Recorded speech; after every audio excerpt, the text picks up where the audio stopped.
welcome everyone to the NFL Deep Dive podcast on the McDugal Sports channel. This episode, we're going to look at some of the college stats of some of the top tier quarterbacks taken and then compare them to the quarterbacks taken this year and project out to where we think some of the stat lines might be at the end of their rookie year. So, first off, we're going to talk about Trevor Lawrence and Zach Wilson taken in 2021. Then we're going to skip 2022 because it was just Pickett who was taken sort of in the middle of round one. Wasn't a really good NFL draft for QBs. But we're going to jump ahead to 2023. Look at Bryce Young and C.J. Stroud, and then wrap it up with the QBs taken this year with Caleb Williams, Jayden Daniels, and Drake Maye. So to get started, let's look at Trevor Lawrence's college stats. So as we can see here, he hovered around 65%, had a big jump up in his last year. I think they went to the national championship game, if I remember right. He had a steady increase in yards, but then it dropped off. But I think a lot of that was relying more on some of the talented team around him. And you can see the drop in yards was also a drop in interceptions. But he really had a really strong second year when he was at Clemson. But going and looking at his Jaguars, he really had a rough first season, less than 60%, and actually negative in touchdown to interception ratio, and decent amount of yards, but really struggled to adapt to the sort of NFL game. Definitely had a huge jump going into his second year. A decent, not great, but decent percentage, 66.3. Obviously, a big jump up and a much better touchdown interception ratio, and kind of hovered around the same thing in his last year. This might be kind of where he is. I do think the Jaguars needed to get better weapons, and they definitely did that by bringing in Gabe Davis and then drafting Brian Thomas Jr. So there's a chance that he might skyrocket, maybe not this year, but maybe the following year. So it'll be interesting to sort of see sort of how it is. And we'll notice this as we look through a lot of this, that it does depend in the NFL where they go and what the teams are and how they build around them. So let's jump ahead to Zach Wilson. So his BYU, he definitely had like a really good first 2 years, but really skyrocketed his first year. So it seems like in the first year, probably didn't throw a ton, maybe more in the red zone, but was probably a run-heavy team. Definitely was limiting his interceptions. Took a little bit of a step up in terms of yards and touchdowns with a few more picks, but not a ton of yards for college. And then his last year is really where he really sprung onto the scene, where he had an amazing completion percentage, and then obviously his yards and his touchdown interception ratio was really good. But then as we look, obviously Zach Wilson hasn't had a good career with sort of the Jets. A really bad, a lot of yards, but bad completion and then negative interceptions. I think they were probably a lot of times they were probably coming from behind and that sort of thing. This next year, he did a little better. I do think they had a better team around him. That was Garrett Wilson's rookie year, if I remember. Then obviously Sauce Gardner was there, and they had a lot of good role players. But I think his offensive line really let him down personally, and I think it really hampered his growth quite a bit. So he definitely had a really good 2022, and then 2023 he had a lot of yards, and actually a pretty good touchdown interception ratio. I think he was doing a lot better at not throwing the ball up, but a lot more picks from his second year. And I think that's kind of what you're getting with Zach Wilson. He's going to make some good throws. He's going to get a lot of yards, but in the end, he's probably getting a lot of those yards in garbage time kind of scenarios. So he really hasn't had a good NFL career, and I can't really think of like a lot of these young players. You like have these like kind of like plays in your head of that you think about when you think about these players, and obviously most of Zach Wilson's are bad plays. So it's obviously not a great pick by the Jets here, especially considering the other players that were on the clock at the time. So let's jump ahead to last year. So we had Bryce Young, taken number one overall. His first year he didn't play that much, so you kind of see just 156 yards. Second year he really played pretty well. Had a ton of yards, a lot of good touchdown interception ratio. Had a little bit of a step back his last year in terms of production, but I think a lot of that honestly probably is more about Alabama than it is about um, Bryce Young as a QB in terms of like the talent that they had. But then you kind of think about going to the Panthers. You know, he's not surrounded by the best team there either, and he didn't do that well. He didn't hit 60%.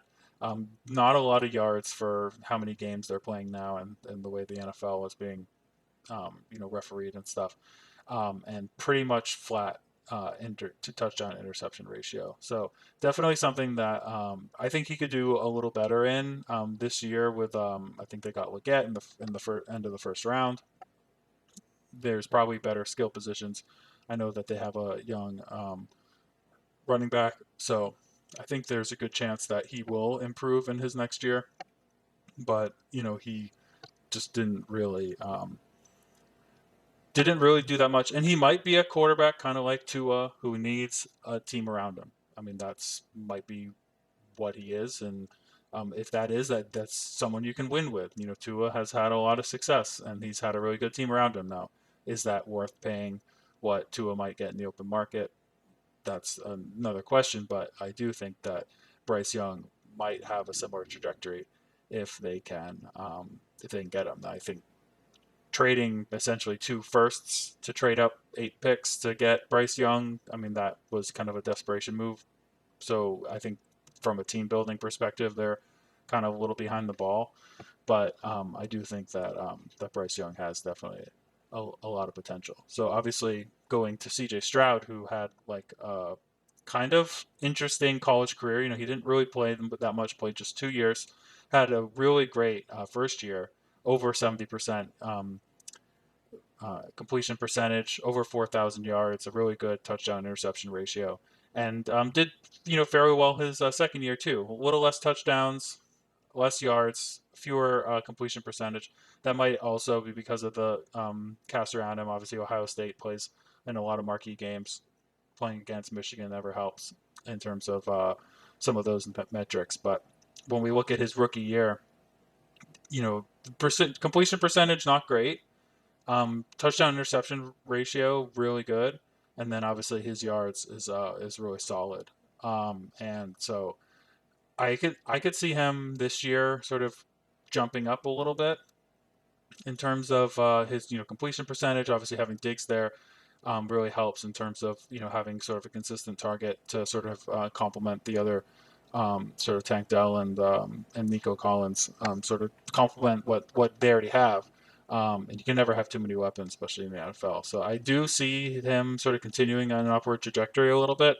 I do think maybe the interceptions might go up in terms of like kind of trying to force the ball into some of those playmakers. Um, but you can kind of see where like a stronger team, so they hit on some of those players. Tank Dell is better than what people thought. He kind of, if he hadn't gotten injured, I bet CJ Stroud's completion percentage might be up a bit. He might have more yards, more touchdowns.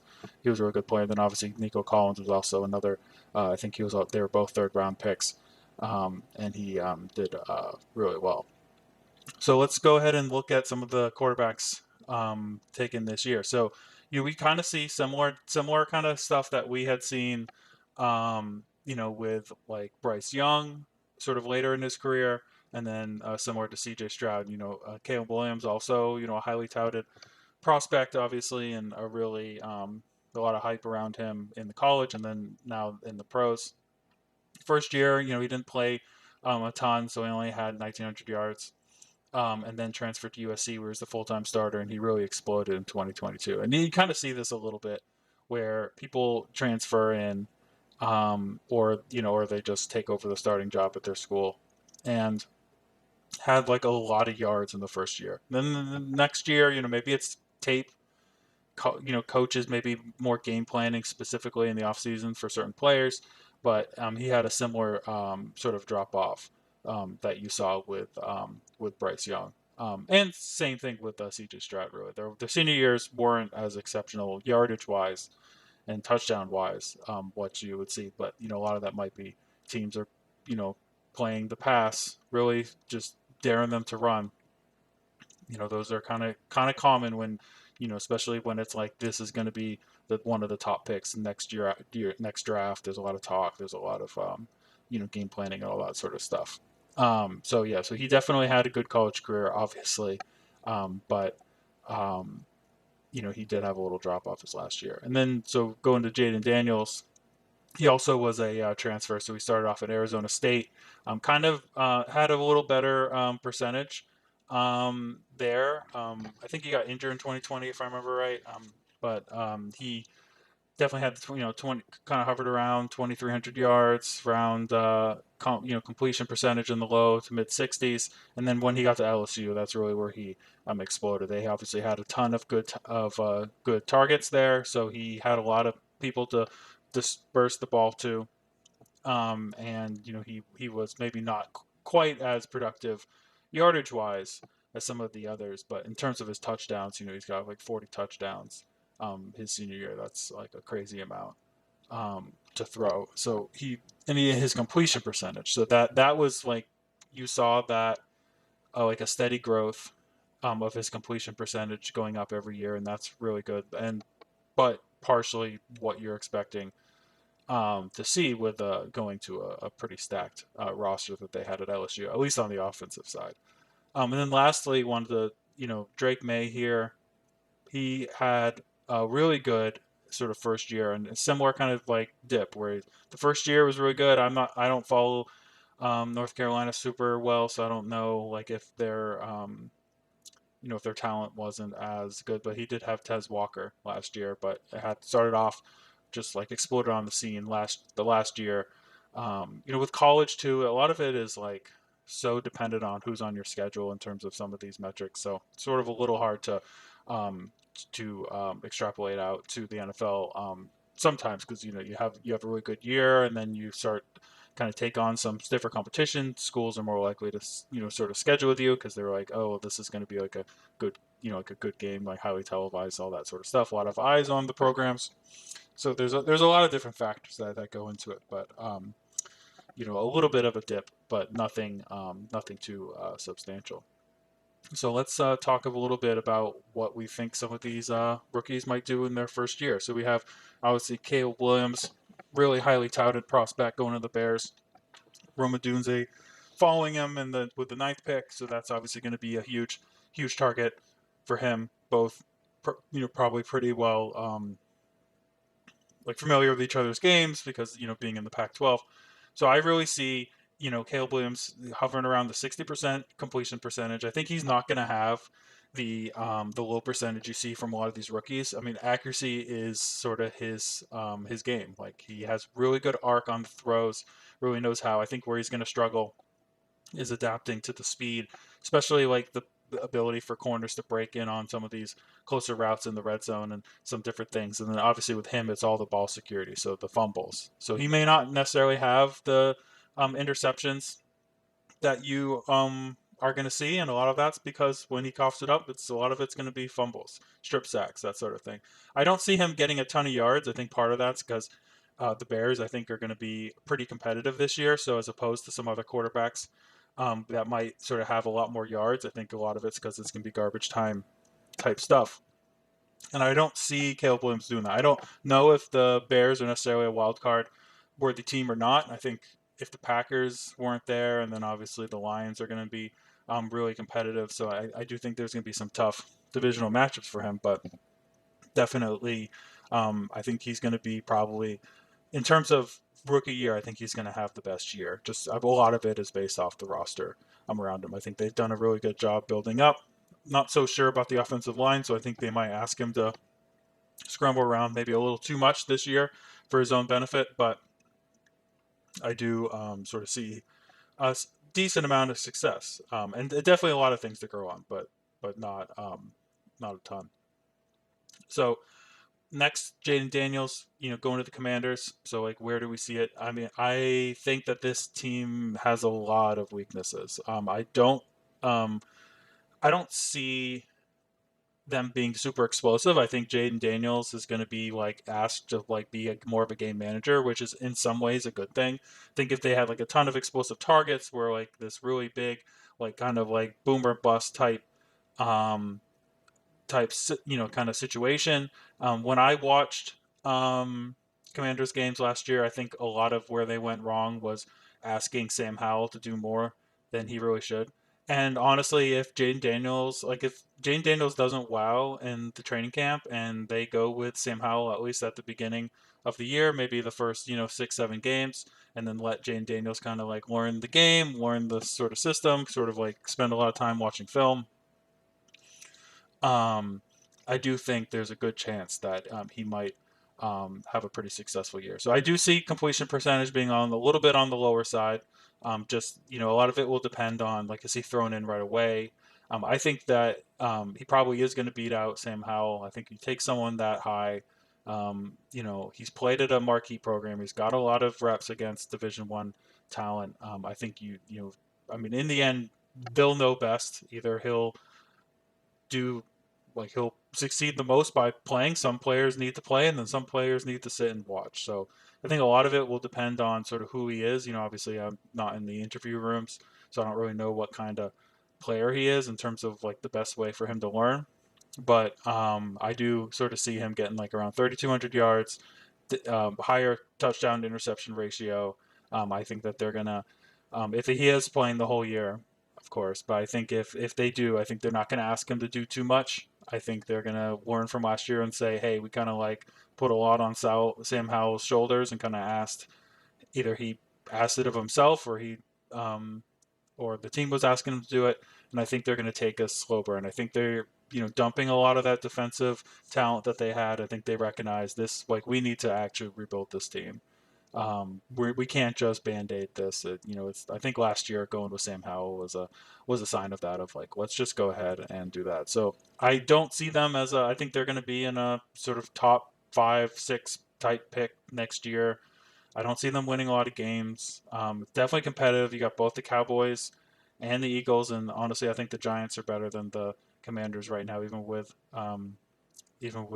Daniel Jones. So don't see a lot of success in terms of the team, but I do think they're gonna sort of let him kind of learn the way, maybe take a couple shots here or there, some more aggressive passes towards the end of the year, get some yards, and I think he is going to be doing a lot of garbage time type stuff against soft zones and things like that. But which is good. I think he needs time to learn the NFL game, and I don't think it's a bad thing for Jayden Daniels to be in that kind of situation. I think if the Commanders were trying to retool and make a playoff run, I actually think it would actually be worse for him. So glad to see um, where this goes, and interested to sort of see how he develops once he goes in. And then last we have Drake Maye going to the Patriots. So this is the first time in a long time, obviously because of Tom Brady partially, but first time they've had like a really like top pick. Like I think the Mac Jones pick was like a like he's NFL ready. Let's just like kind of put a band-aid over this and go for another title run. I think Robert Kraft was kind of not as patient in developing, and part of it could be Bill Belichick, kind of like, I'm not going to be coaching for a really long time. I want to just win. Let's kind of retool this and keep it going. Um, so I think Drake Maye, it's a good time. I think they've got some good value at receiver. I think you got Tyquan Thornton, if he can stay healthy, just basically run go routes. They've got some good route runners, some really sort of strong players. So I do see Drake Maye um, doing the best in terms of stats. I think he's going to get 3,500 yards. Completion percentage isn't going to be there, partially because I think he is going to be throwing some deep balls. He's going to have a little more picks. I think he's going to have a decent amount of touchdowns this year. I don't really see the Patriots being a super competitive team, so definitely a lot of this is in garbage time. So I think sort of I would sort of like look at sort of a CJ Stroud um type performance from him, but on a worse team. So, yeah, he's gonna have some wild plays, he's gonna have some great throws, he's gonna have some terrible interceptions. And I also think that the Patriots are probably going to do better than last year. I don't see them as a top 5 pick again. But because I just think, aside from Drake May, they had a pretty good, I would say a solid draft. No amazing um, picks, but I think some really really good ones, especially at receiver. And so they're really gonna they're they're probably going to lose by a lot to some good teams, and then they're going to be in it with a lot of teams also, and they might lose those games in the end because of a could be an interception, or it could be just defense sort of letting up or whatever it is. So that's sort of how I see it. So appreciate you guys sort of sticking in for this sort of new. I'm going to be doing some more kind of like podcast type content. So definitely let me know what you think on some of these stat predictions. Kind of where I see these teams. I'm going into these quarterbacks rookie year. Where do you sort of see them stacking up? Definitely throw in, comment, a like, subscribe, and let us sort of know where where do you see these teams sort of finishing this year? What do you think of some of these stat projections? Let me know what you think of your stat projections, and we will see you next time.